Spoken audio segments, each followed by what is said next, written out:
예, 오늘은 레위기 14장에 대해서 같이 읽도록 하겠습니다. 레위기 14장은 레위기 13장부터 이제 그 여러 가지 악성 피부병에 대한 그 악성 피부병으로 이제 부정해진 사람들에 대해서 어떻게 진단하는지, 그 제사장이 어떻게 진단하는지에 대해서 나왔다면, 14장은 그 진단한 환자들은 정결하게 하는 내용이 나옵니다. 그리고 그 사람뿐 아니라 집에 생기는 곰팡이에 대해서도 그 진단하는 내용이 나왔잖아요. 그러니까 그 집도 어떻게 정결하게 하는지에 대해서 이야기를 합니다.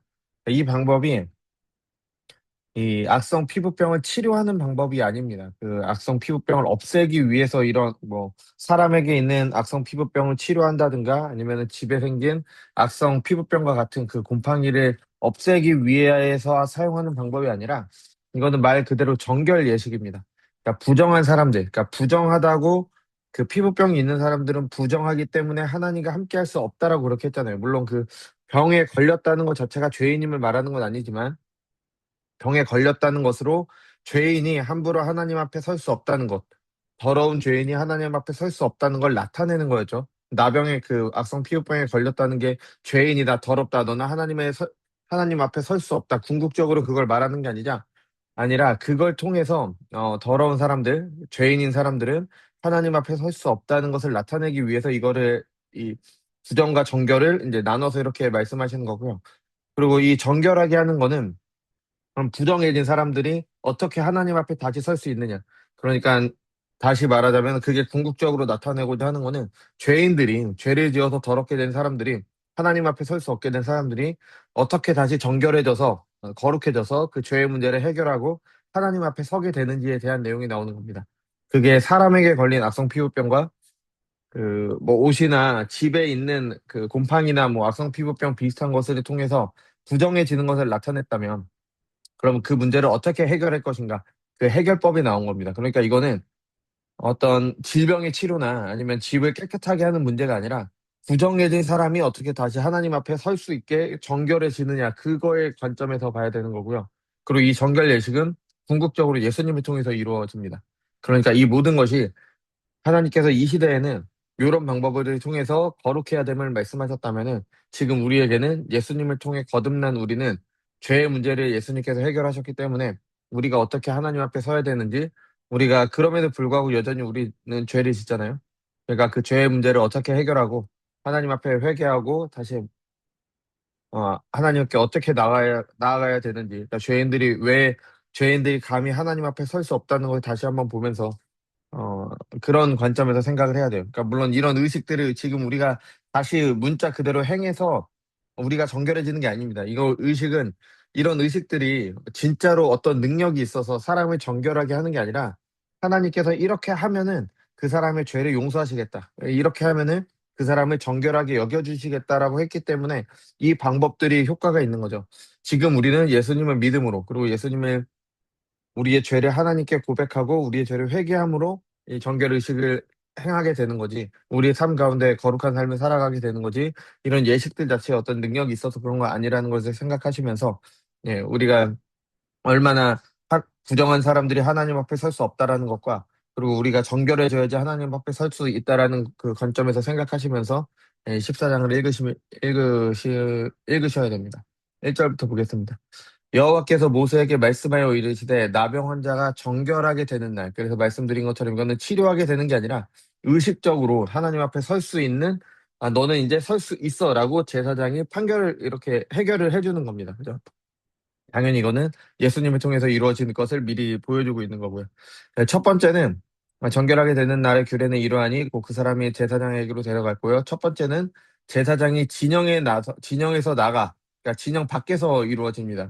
왜냐하면 부정하기 때문에 진찰할지니 그 환자에게 있던 나병 환부가 나왔으면 제사장은 그 정결함을 받은 자를 위하여 명령하여 살아있는 정결한 새 두 마리를 사용을 하죠.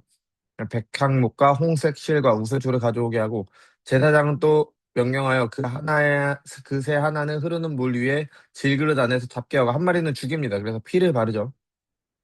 이거는 진영 밖에서의 삶이 청산하는 끝났다는 걸 나타내고요. 그 죽은 새 하나는요. 다른 새는 산채로 가져갑니다. 그래서 이 살아있는 새는 백향목과 홍색 실과 우슬조와 함께 가져다가 흐르는 물 위에서 잡은 새의 피를 찍어. 이거는 산채로 가져간 새가 아니라 아까 잡은 피 있죠? 작은 새 있죠? 그 새의 피를 말합니다. 나병에서 정결함을 받은 자에게 7번 뿌려 정하다 하고 그 살아있는 새들은 등에 놓을지며. 그래서 이 7번 뿌린다고 해서 그 사람이 정결해지는 게 아니라 하나님께서 이걸 행하면은 정결하게 여겨주시는 거죠. 그래서 그 살아있는 새는 들에 놓는다는 거는 이제 그 부정함에서 자유로워졌다라는 것을 말해줍니다. 정결함을 받은 자는 그의 옷을 빨고 모든 털을 밀고 물로 몸을 씻을 것이라. 그리하면 정하리니 그 후에 진영에 들어올 것이나. 이제 첫 번째 정결의식 끝났죠. 그래서 진영에 들어올 수 있습니다. 근데 자기 장막 밖에서 이제 1일 동안, 7일 동안 머물러야 되고요. 두 번째 정결의식이 있습니다. 일곱째 날에 그의 모든 털을 밀되 머리털과 수염과 눈썹을 다 밀고 그의 옷을 빨고 몸을 물에 씻을 것이라. 그리하면 정하리라. 이것도 그냥 정결 예식이죠. 이거 의식 자체가 어떤 능력이 있는 게 아니라 하나님께서 그렇게 여겨주시는 겁니다. 네, 두 번째 정결 의식이 있는 겁니다. 여덟째 날에 그는 흠없는 어린 순양 2마리와 1년 된 흠없는 어린 암양 1마리와 또 고운 가루 10분의 3 에바에 기름 섞은 소재물과 기름 한 록을 취할 것이요. 이거는 다 단위들을 말합니다.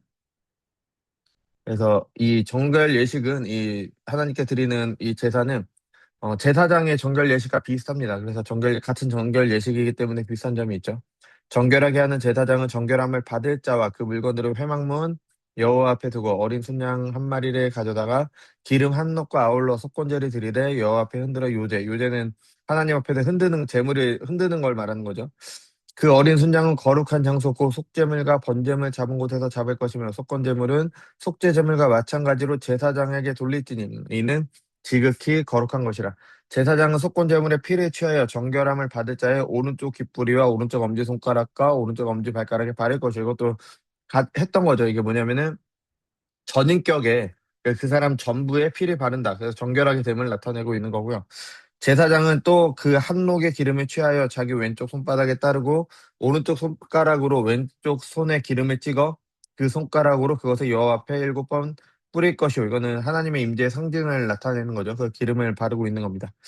손에 남은 기름은 제사장이 정결함을 받을 자의 오른쪽 깃뿌리와 오른쪽 엄지손가락과 오른쪽 발가락과 그 속건제물 피 위에 바를 것이며, 그러니까 이미 피를 바른 거 위에 또 바르는 거죠. 정결함을 받고 이제 하나님의 임재가 그와 함께함을 나타내고 있는 겁니다.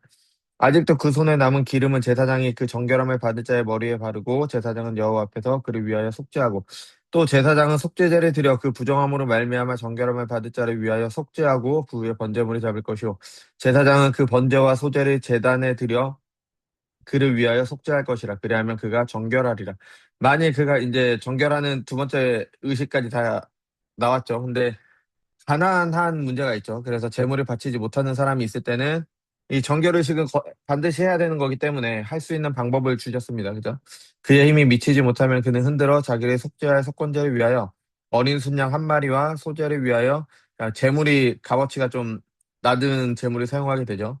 부은 가루 10분의 1 에바에 기름 섞은 것과 기름 한 녹을 취하고, 그러니까 가난해서 힘에 못 미칠 경우 이걸 하라는 거지. 그냥 충분히 제사 드릴 수 있는 사람도 이런 방법, 이것을 제물로 드린서는 안 되는 거죠. 이걸 또 악용하는 사람들이 있을 수도 있겠죠. 그의 힘이 미치는 대로 이번에는 산비둘기나 집비둘기 새끼 둘을 가져다가 이번에는 비둘기를 잡죠. 가난한 사람들의 제물. 하나는 속죄제물로 하나는 번제물로 삼아 여덟째 날에 그 결례를 위하여 그것들을 회막문 여호와 앞 제사장에게 가져갈 것이요 제사장은 속건제의 어린 양과 기름 한 녹을 가져다가 여호와 앞에 흔들어 요제를 삼고, 똑같죠.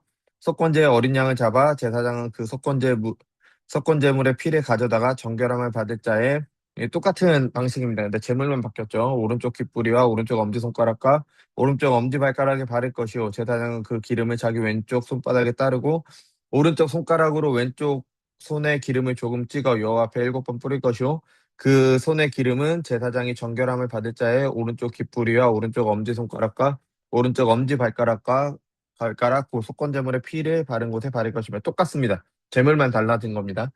또 그 손에 남은 기름은 제사장이 그 정결함을 받는 자를 머리에 발라 여호와 앞에서 그를 위하여 속죄할 것이며, 그는 힘이 미치는 대로 산비둘기 1마리나 집비둘기 새끼 1마리를 드리되 곧 그 힘이 미치는 대로 1마리는 속죄제로 한 마리는 소재와 함께 번제로 드릴 것이요 제사장은 정결함을 받는 자를 위하여 여호와 앞에 속죄할지니 나병 환자로서 그 정결 예식에 그 힘이 미치지 못하는 자를 위한 규례니라. 그래서 어, 하나님께서는 가난한 사람과 부자가 없을 거라고 말씀하지 않으셨어요. 그러니까 모든 사람이 다 똑같이 재물을 가지고 사는 게 그게 성경적이지 않습니다.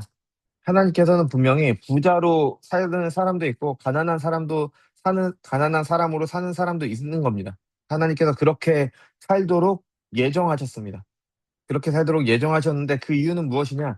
그 삶을 통해서 하나님께 영광 돌리는 거지. 물론 나는 하나님께서 가난하게 하셨으니까 평생을 가난하게 살아야 돼. 뭐 열심히 노력할 필요도 없어. 이런 얘기가 아니라요. 열심히 수고하고 노력해도 같은 노력을 해도 어떤 사람은 부자가 되고 어떤 사람은 가난해질 수도 있는 겁니다. 그러니까 가난한 사람들이 나약 뭐 게을러서 그렇게 되는 경우도 있지만 정말 열심히 살아도 그렇게 되는 경우가 있어요. 만약에 그렇다 그럼 하나님께서 나에게 가난을 허락하신 겁니다. 그러면 나는 그 삶 가운데 하나님께 영광 돌리면 돼요. 내가 드릴 수 있는 제물로 하나님께 제물을 드리면 됐듯이 내 삶 가운데 그걸로 하나님께 영광 돌리면 되는 거지. 뭐 나는 저 사람보다 가난해. 난 저 사람보다 부자가 아니야. 뭐 그런 걸로 자괴감을 느낄 필요도 없고요. 다른 사람이 가진 것에 대해서 내가 질투를 느낄 필요도 없고 내가 가진 것을 다른 사람에게 자랑할 것도 없는 겁니다. 왜냐하면 모두 다 하나님께서 은혜로 주신 것이기 때문에.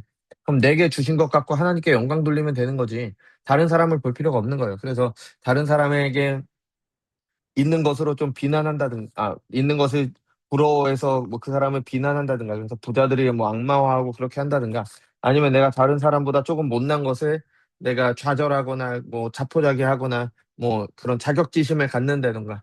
근데 그럴 필요가 전혀 없는 겁니다. 하나님께서 은혜로 허락하신 겁니다. 그럼 그 가운데 그것 가지고 하나님께 영광 돌리는 삶을 살면 되는 거죠.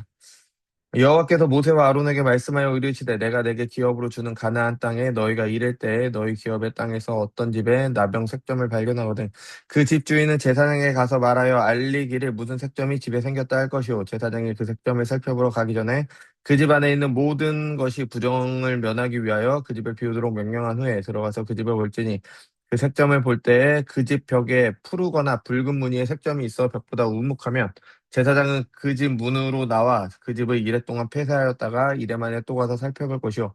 그 색점이 벽에 퍼졌으면 그 명령으로 색점 있는 돌을 빼내어 성 밖에 부정한 곳에 버리게 하고 또 집안 사방을 긁게 하고 그 긁은 흙을 성 밖 부정한 곳에 쏟아버리게 할 것이요.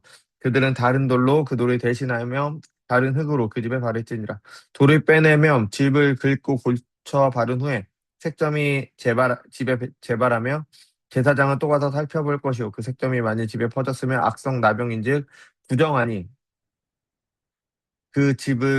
그는 그 집을 헐고 돌과 그 제목과 그 집의 모든 흙을 성밖 부정한 곳으로 내어갈 것이며 그 집을 폐쇄한 날 동안에 들어가는 자는 저녁까지 부정할 것이요 그 집에서 자는 자는 그의 옷을 빨 것이요 그 집에서 먹는 자도 그의 옷을 빨 것이니라. 그 집을 고쳐 바른 후에 제사장이 들어가 살펴보아 색점이 집에 퍼지지 아니하였으며 이는 색점이 나은 것이니 제사장은 그 집을 정하다 하고 그는 그 집을 정결하게 하기 위하여 이것도 정결하게 하는 거지 뭐 그것을 해결하기 위한 게 아닙니다. 그러니까 부정한 것을 정결하게 하는 의식인 거지, 뭐 해결하기 위한 방법이 아니죠.